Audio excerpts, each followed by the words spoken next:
Hello friends, कैसे हैं आप सब। स्वागत है आपका यूपीएससी एट होम प्रविशा के यूट्यूब प्लेटफॉर्म पे। हम जो यूपीएससी यूपीपीसीएस की मेंस की आंसर राइटिंग कर रहे हैं, जिसमें हमारा जो टारगेट रहता है डेली 5 क्वेश्चन की आंसर राइटिंग करने का। ये सीरीज़ जो है हमारी यूपीएससी यूपीपीसीएस के पीवाईक्यू के साथ साथ मॉडल क्वेश्चन पे बेस्ड है, जो कि करंट के साथ अपडेट करते हुए आप लोगों को कंप्लीट कराई जा रही है। आप लोग चाहें तो इस सीरीज़ के माध्यम से पूरा मेंस का सिलेबस कवर कर सकते हैं। अभी हमारी जो वीडियो जो रनिंग में चल रही है वो जीएस पेपर 6 है। इसके पहले जो है हमने 110 क्वेश्चन इस जीएस पेपर से कंप्लीट कर लिए हैं। हमारे लगभग जो है जितने भी जीएस पेपर 6 जो जितने जीएस पेपर हैं सभी के जो है 100+ क्वेश्चन सभी में कंप्लीट हो चुके हैं। तो जिसने नहीं देखा है वो हमारी प्लेलिस्ट में जाके उसको देख सकते हैं। और जिस किसी को भी इसका पीडीएफ चाहिए वो हमारे टेलीग्राम हैंडल प्रविशा LKO पर कॉन्टैक्ट करके पीडीएफ को प्राप्त कर सकते हैं। इसी के साथ साथ हमारी जो एक और सीरीज़ चल रही है, जो कि आपकी प्रीलिम्स पे बेस्ड है, जो कि 20,000 क्वेश्चन के माध्यम से आपका पूरा प्रीलिम्स का सिलेबस कवर हो रहा है। लगभग मेजर सभी पार्ट वो कंप्लीट हो चुके हैं। कुछ जो पार्ट बचा हुआ है उसको भी हम जल्दी ही कंप्लीट करा देंगे। तो हमारी रनिंग में जो डेली जो हमारा जो कंटेंट रहता है, आधे घंटे की हमारी जो वीडियो जो रहती है वो प्रीलिम्स भी रहती है, और हमारी ये 5 क्वेश्चन की जो मेंस की आंसर राइटिंग है, ये हमारा डेली जो है 1.5 घंटे का कंटेंट हमारा रहता है। आप लोग इसको देखिए। इसके साथ ही आपका जो जितना भी प्रीवियस में जितना कंप्लीट हो चुका है आप लोग उसको भी ज़रूर देखिए, क्योंकि जब आप पूरा देखेंगे तभी आपको इस सीरीज़ का बेनिफिट मिलेगा। ये जो है हमारा जीएस पेपर 6 का क्वेश्चन नंबर है 111। इसको हम देखेंगे। क्वेश्चन क्या है, उत्तर प्रदेश में कृषि यंत्रीकरण के लिए सरकार के द्वारा की गई हालिया पहलों का विश्लेषण कीजिए। क्वेश्चन क्या पूछा गया है, उत्तर प्रदेश में कृषि के यंत्रीकरण के लिए सरकार के द्वारा की गई हालिया पहलों का विश्लेषण करना है। तो सबसे पहले हम इसका इंट्रो देखेंगे, फिर सबसे पहले इसकी फॉर्मेटिंग करेंगे 15 से लेकर 20 शब्दों में इसका इंट्रो देंगे। नेक्स्ट जो कि क्वेश्चन की मेन बॉडी में पूछा गया है कि उत्तर प्रदेश में कृषि के यांत्रिकरण के लिए सरकार के द्वारा कौन सी पहलें की गई हैं, उसको हम एक एक करके देखेंगे। पहला है मुख्यमंत्री कृषि यंत्रीकरण योजना, फिर है कस्टम हायरिंग सेंटर, फिर क्या है FPO व SHG आधारित यंत्र उपलब्धता, फिर है किसान ड्रोन योजना, ऑनलाइन पोर्टल। नेक्स्ट हम इसका प्रभाव देखेंगे, जो कि क्वेश्चन की मेन बॉडी के पार्ट में पूछा गया है। उसके बाद में क्या इसके समझ जो कौन सी चुनौतियाँ विद्यमान है उसको हम देखेंगे। फिर क्या क्या सुझाव दिए जा सकते हैं वो सब जो है देखते हुए हम अपना क्वेश्चन का आंसर कंक्लूजन के साथ कंप्लीट करेंगे। तो सबसे पहले हम इसकी स्टार्टिंग करते हैं इंट्रो से। क्वेश्चन पूछा गया है कि उत्तर प्रदेश में कृषि यांत्रिकरण के लिए सरकार के द्वारा की गई हालिया पहलों का विश्लेषण करना है। सबसे पहले हम इसका इंट्रो देखेंगे। उत्तर प्रदेश में कृषि की उत्पादकता बढ़ाने और किसानों की लागत घटाने के लिए, मतलब किसके लिए, प्रोडक्टिविटी को इंक्रीज करने के लिए, किसानों की जो लागत है उसको जो है घटाने के लिए सरकार ने यंत्रीकरण को प्राथमिकता दी है, खासकर लघु और व सीमांत किसानों को केंद्र में रखते हुए। खासकर किसके लिए किया जा रहा है, लघु किसान और जो है सीमांत किसानों के लिए। तो अगर आपको ये ना पता हो कि लघु किसान किसे कहते हैं, सीमांत किसान कहते हैं, तो हाँ किसे कहते हैं, तो हम आपको बता दे रहे हैं कि सीमांत किसान वो होते हैं जो 1 हेक्टेयर या उससे कम भूमि पर खेती करते हैं, तो उन्हें हम क्या कहते हैं, सीमांत किसान कहते हैं। दूसरा जो है क्या है, लघु किसान किसे कहते हैं, लघु किसान वो होते हैं जो 1 हेक्टेयर से अधिक या 2 हेक्टेयर तक की भूमि पर खेती करते हैं, तो उन्हें हम क्या कहते हैं, उन्हें हम लघु किसान कहते हैं। दोनों ही जो किसान होते हैं वो स्वामित्व, किराएदारी या बटाईदारी के अधिकार पर अपनी भूमि पर खेती करते हैं। तो ये हमने जो है देखा लघु किसान और सीमांत किसान के बारे में।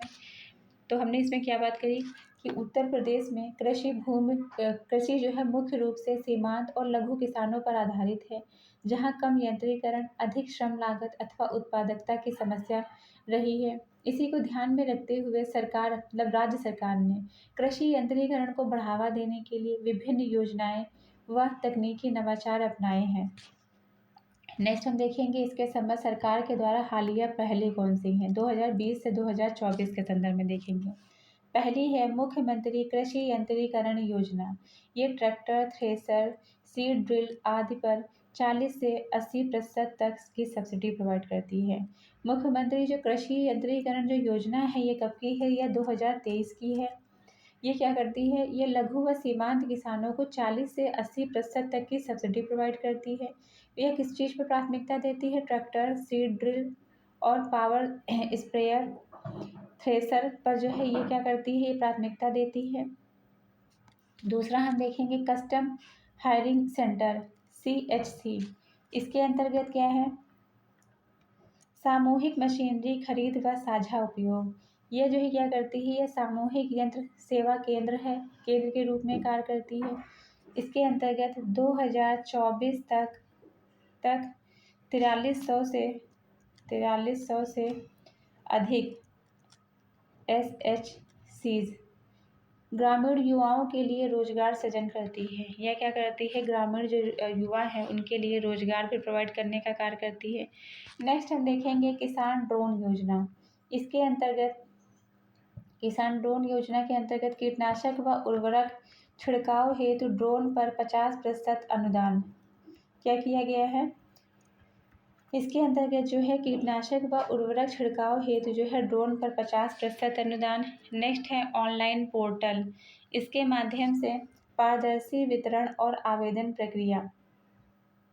ऑनलाइन पोर्टल के माध्यम से जो है क्या हो रहा है, पारदर्शी वितरण और आवेदन प्रक्रिया। किसान ड्रोन योजना के तहत हमने क्या देखा, ड्रोन अनुदान 50% तक की सब्सिडी प्रोवाइड करी गई है।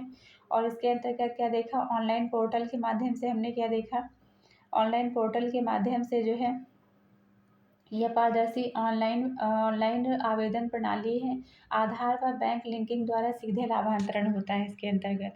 नेक्स्ट हम देखेंगे इस योजना का जो है क्या प्रभाव देखने को मिला है। तो इसके अंतर्गत क्या हुआ है, लागत में कमी आई है और उत्पादकता में वृद्धि हुई है। जो चीज़ हम चाहते थे इस योजना के अंतर्गत कि इससे हमको ये लाभ मिले, तो वो हुआ है कि लागत में जो है कमी आई है और हमारी जो प्रोडक्टिविटी है वो इंक्रीज़ हुई है। महिला किसानों व युवाओं की भागीदारी सुनिश्चित हुई है। इसके अंतर्गत जो है रोजगार प्रोवाइड हुआ है। मशीनों के साझा प्रयोग से समानता में वृद्धि हुई है। इसके अंतर्गत क्या हुआ है, इसके अंतर्गत जो है कृषि उत्पादकता में सुधार हुआ है, गेहूं व धान उत्पादकता में वृद्धि। दूसरा है फसल चक्र में समय की बचत और है महिला किसानों की भागीदारी बढ़ी है। ईंधन की खपत व लागत में कमी देखने को मिली है। नेक्स्ट हम देखेंगे इसके समझ कौन सी चुनौतियां विद्यमान हैं। पहला है सीमांत किसान की पहुंच सीमित है। दूसरा है तकनीकी प्रशिक्षण की कमी देखने को मिलती है। इसके समझ क्या है कि सीमांत किसानों के लिए अभी भी जो है पहुंच कठिन है। यंत्रों की रखरखाव व मरम्मत केंद्रों की कमी है। जागरूकता व तकनीकी प्रशिक्षण की आवश्यकता है। सुझाव हमने दिए हैं, हर ब्लॉक में CHCs की स्थापना, हर ब्लॉक में जो है क्या मल्टी यूटिलिटी CHC। दूसरा है डिजिटल प्राथमिक केंद्र, डिजिटल मोबाइल प्रशिक्षण केंद्र स्थापित किए जाए। महिला SHG को यांत्रिकरण से जो है जोड़ा जाए। महिला SHG को क्या किया जाए, यंत्रीकरण से जो है जोड़ा जाए। ये हमने इसके समझ जो है सुझाव देखे। नेक्स्ट हम देखेंगे इसका कंक्लूजन। कृषि यंत्रीकरण, अतः निष्कर्षतः यह कहा जा सकता है कि कृषि यंत्रीकरण उत्तर प्रदेश में सतत विकास का आधार बन रहा है। उपयुक्त नीति, जागरूकता और सहयोग से यह एक क्रांतिकारी बदलाव ला सकता है। उत्तर प्रदेश सरकार हालिया पहलों से कृषि यंत्रीकरण की गति तेज हुई है। यदि शिक्षा, नवाचार, वित्तीय सहायता को एकीकृत किया जाए तो यह राज्य की कृषि अर्थव्यवस्था को वैश्विक प्रतिस्पर्धा के लिए तैयार कर सकता है। तो ये हमारा क्वेश्चन कंप्लीट होता है जो कि हमने दिया था GS पेपर 6 से। आप लोगों को हमारी जो ये सीरीज़ चल रही है कैसी लग रही है हमारे कमेंट सेक्शन में ज़रूर बताइए। जिस किसी को इसका PDF चाहिए वो हमारे टेलीग्राम हैंडल प्रविशा LKO पर कॉन्टैक्ट करके PDF को प्राप्त कर सकते हैं। इसी के साथ साथ जो हमारी जो मेंस की हमारी जो प्रीलिम्स की जो सीरीज़ चल रही है जो कि 20,000 क्वेश्चन पे बेस्ड है, आप लोग उसको भी जो है ज़रूर देखिए, क्योंकि उस सीरीज़ से भी जो है आपका पूरा प्रीलिम्स का सिलेबस कंप्लीट हो जाएगा। और उसके साथ में आप जो है CSAT की प्रैक्टिस करिए। जितना भी प्रीवियस ईयर में CSAT पूछा गया है आप उसको जो है उसी को पूरा सॉल्व कर डालिए, आपका CSAT बहुत आसानी से तैयार हो जाएगा। उसके साथ साथ आप लोग करंट अफेयर्स को भी जो है करंट अफेयर्स से भी जो है अपडेट रहिए। हमारा जो मेंस की सीरीज़ है इसमें हम मेंस में तो पूरा करंट अफेयर के साथ ही पूरा कंप्लीट करा रहे हैं, क्योंकि हमने अलग से करंट अफेयर की कोई सीरीज़ अभी स्टार्ट नहीं की है। जैसे ही हमें टाइम मिलेगा हम करंट अफेयर को भी स्टार्ट करेंगे। तो ऐसे ही पढ़ते रहिए, लाइफ में आगे बढ़ते रहिए। UPSC एट होम प्रविशा के साथ प्रीलिम्स मेंस प्रैक्टिस करते रहिए। एटलीस्ट 2 क्वेश्चन की प्रैक्टिस ज़रूर करिए लिखने की। Thank you.